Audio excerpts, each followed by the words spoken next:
Review 3. Marathons. Going the extra mile.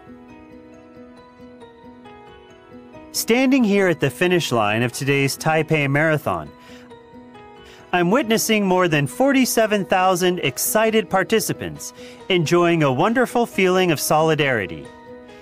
Everywhere I look, there are runners soaked in sweat and spectators shouting words of encouragement.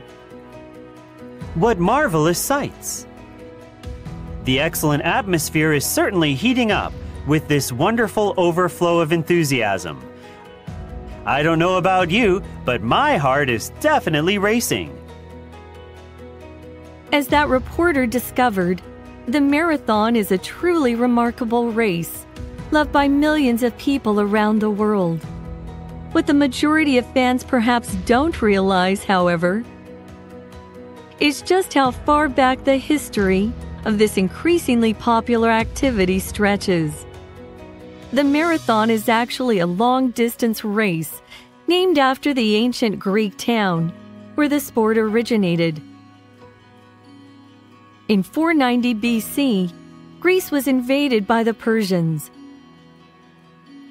At the time, the residents of Greece's capital, Athens, had no idea that the invasion had been successfully resisted by their army at the nearby town of Marathon.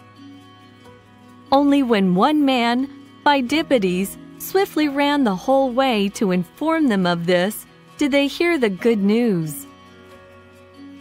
Legend has it that he burst into the Senate yelling, "Victory!"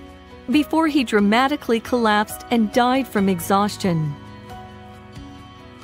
If it had not been for Pheidippides' courageous efforts, it might have taken days for this urgent message to reach them. To honor that legendary runner, a long-distance race was held from Marathon Bridge to the Olympic Stadium in Athens when the first modern Olympic Games were held in 1896. Since then, the sport has continued to attract competitors of all ages and nationalities. Most of these new runners are primarily drawn to the marathon as a great way to keep in shape.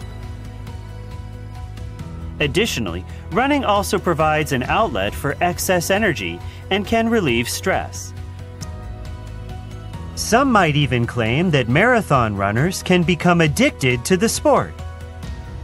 In pushing their bodies to the limit, the athletes may experience a runner's high, caused by the body's response to activities requiring great endurance. You may get cold feet at the mere thought of signing up for a marathon. But don't be put off.